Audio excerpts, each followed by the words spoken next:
上帝用佢嘅慈繩愛索邀請同吸引你嚟到佢嘅跟前，佢嘅愛喺你人生當中恆久不變，佢邀請你捉住呢條繩，我哋一齊唱，來到你嘅施恩座前，你的寶座前。諗住可以贏晒人生一切最大嘅恐懼，哥利亞又好，掃羅又好，但係點知原來自己嘅罪、自己嘅問題帶嚟自己有更深層嘅恐懼，最終佢可以得到上帝俾佢真正嘅釋放。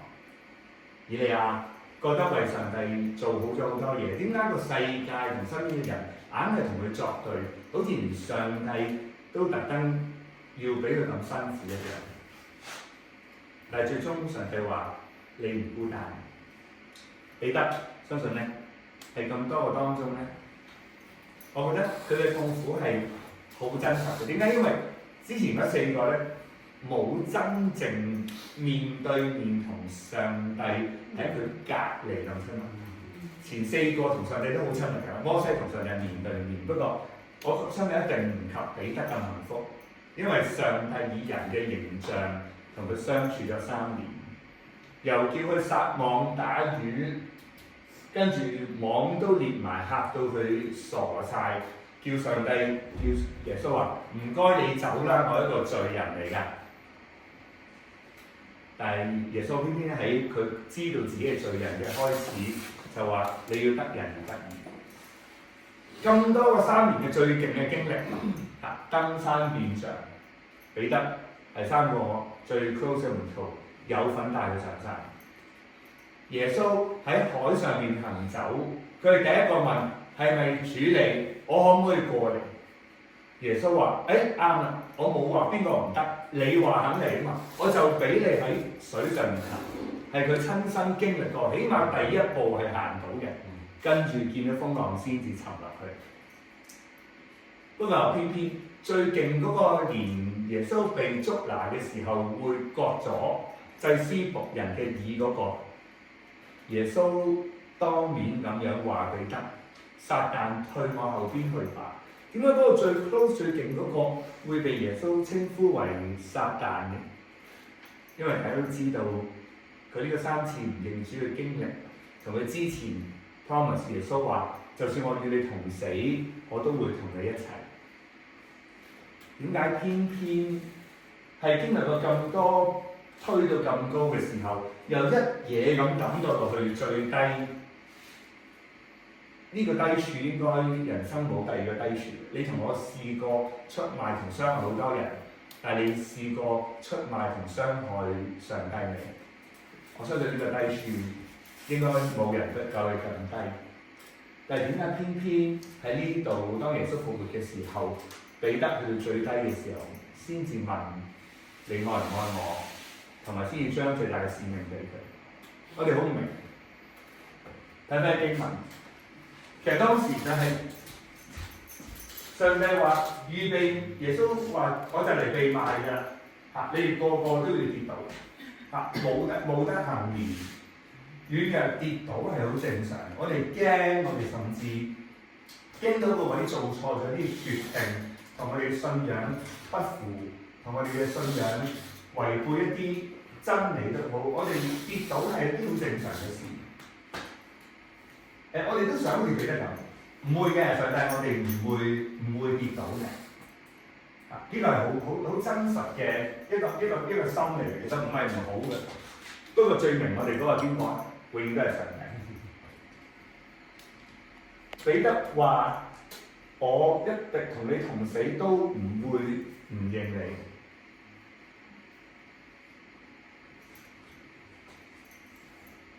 耶穌預言佢3次唔認主嘅時候，彼得點樣都唔信，因為冇諗過耶穌被賣。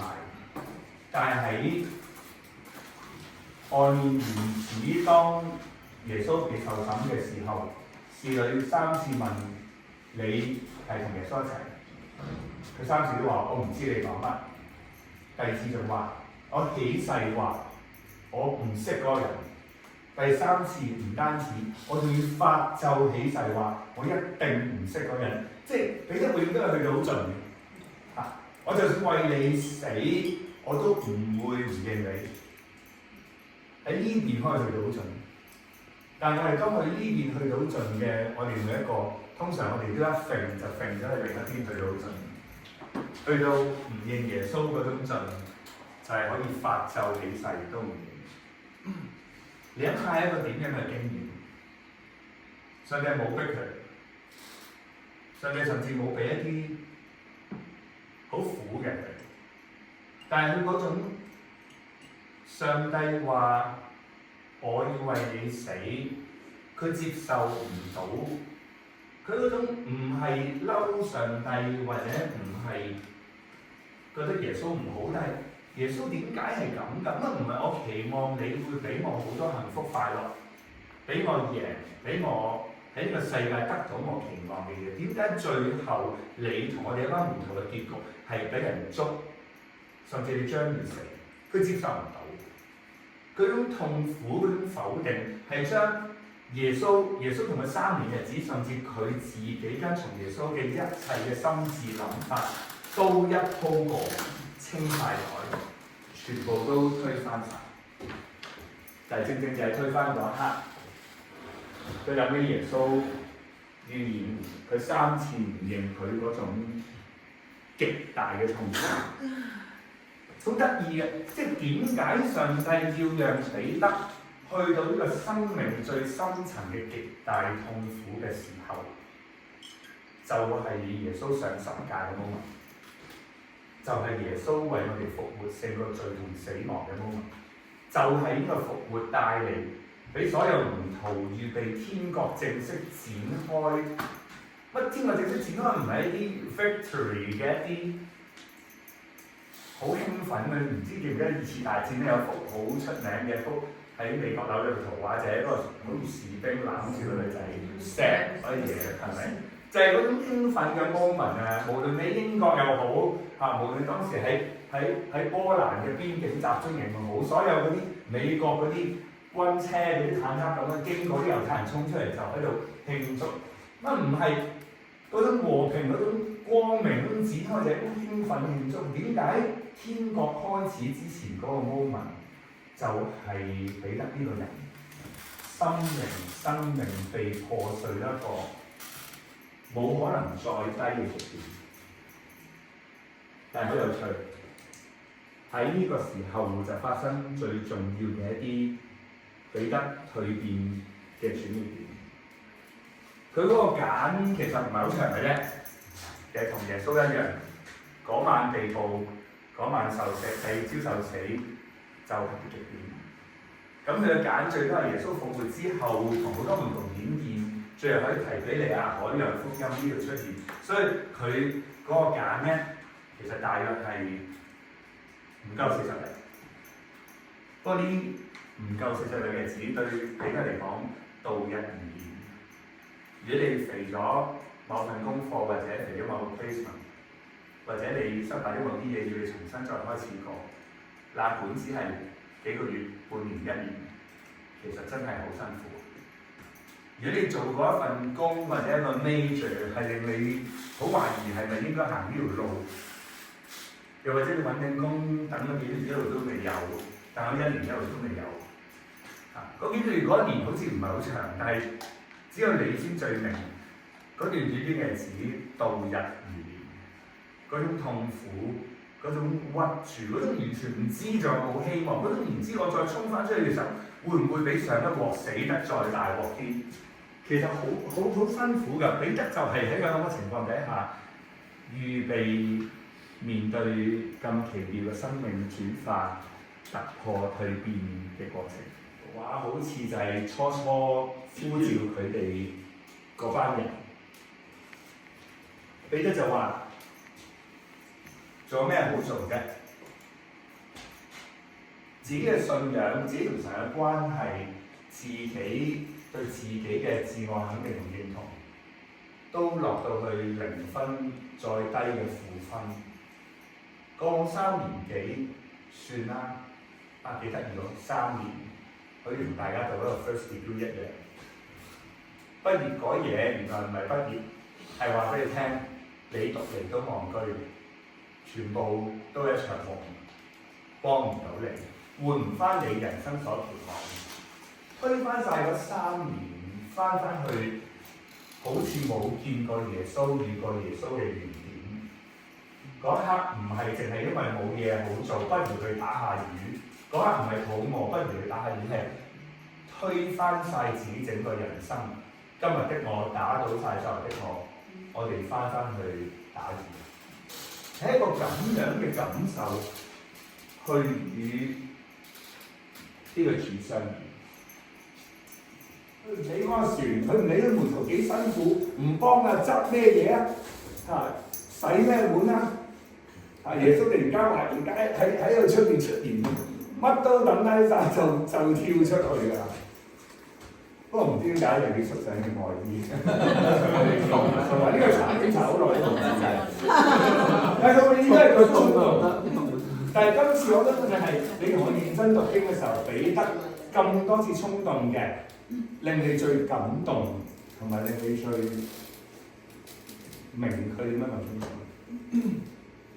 嗰種諗住耶穌已經對佢同佢生命一切都幻滅嘅時候，竟然耶穌出現喺佢嘅面前，竟然讓佢經歷翻開始嗰個原點。佢諗都唔諗就衝落去跳樓，佢淨係諗住耶穌，一路同耶穌食，就好似以利亞咁，起來吃吧。耶穌關心佢哋整個 well-being， 拉上嚟經歷翻呢啲一切，個個都知道佢係邊個，不過唔敢問。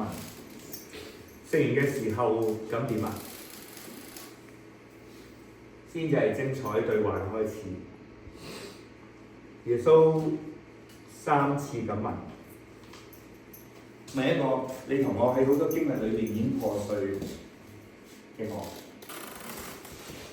唔可以靠你嘅 degree 或者 master， 唔可以靠你同我成功過嘅能力經驗再走前面嘅路，因為你同我知道，你同我曾經有啲嘅挫敗經驗過，靠自己唔得。耶穌就係問你一個最重要嘅問題啫，就係呢個問題。因為你以為同你有生命所面對種種嘅困難挑戰，唔係你嘅 degree， 唔係你嘅學歷，唔係你嘅金錢，唔係你嘅名利，唔係你嘅權勢，佢唔問你有幾多，佢淨係問你對佢嘅愛有幾多。3次都咁問，令到你同我都好似彼得一樣，喂，上帝你唔係唔知㗎？我亦都坦白講，我真係愛你㗎嘛，我冇講大話嘅喎。但係你3次咁問我，係咪你覺得我唔愛你？我自己都好懷疑自己。上帝點解咁衰嘅？即係彼得已經去到好盡，唔夠，其他嘢都唔夠盡，唔係。上帝話你淨係一樣嘢夠盡嘅，就係諗清楚以後行嘅路係咪為咗愛我同埋基於愛，係咁就話你承擔我俾你嘅使命，餵養我嘅小羊。你同我使命唔一定係餵養上帝嘅羊，不過上帝話俾你人生嘅召命嘅真正嘅開始就係讓你同我人生去到極低點，嗰刻係你對上帝最開放、最預備好，而喺嗰度與上帝真正相遇。喺你跌倒嗰個刻，嗰3次唔認主，佢喺你跌倒最痛、最辛苦嗰個位，讓你喺嗰度起翻身。3次同佢講落嚟，喺首尾呼應，讓你記翻起最初上帝呼召你係猛打呢個 moment。而家你預備好行上人生召命好重要嘅路嘅時候，佢讓你再經歷一模一樣嘅生命，你將成個過往經歷上帝嘅經驗包起嚟。記得就係咁樣經歷嗰個破繭同埋突破。你同我唔一定係旅行，不過你同我喺今天同埋未來好辛苦嘅嗰3日或者嗰幾十日度日而年嘅揀，所帶俾你喺之前之後嘅轉變，係一個你冇諗過。彼得同摩西同以利亞同好多上帝使用嘅人一樣，上帝都讓佢哋去到最低點，偏偏嗰個時候就係進入呢個揀最重要嘅過程。如果唔係咁，係冇可能經歷上帝將呢2000年嚟嘅教會對世界所有嘅影響，包括你喺香港讀嘅基督教學校，同埋你嚟到英國呢個由基督教所建立嘅修士所發展出嚟嘅牛津同劍橋嘅800幾900年嘅大學制度，都係由彼得呢一個上帝由佢同你班門徒開始嘅教會，竟然係喺一個咁樣嘅 moment 開始。你咧？你會點？今日交時間俾 Eric。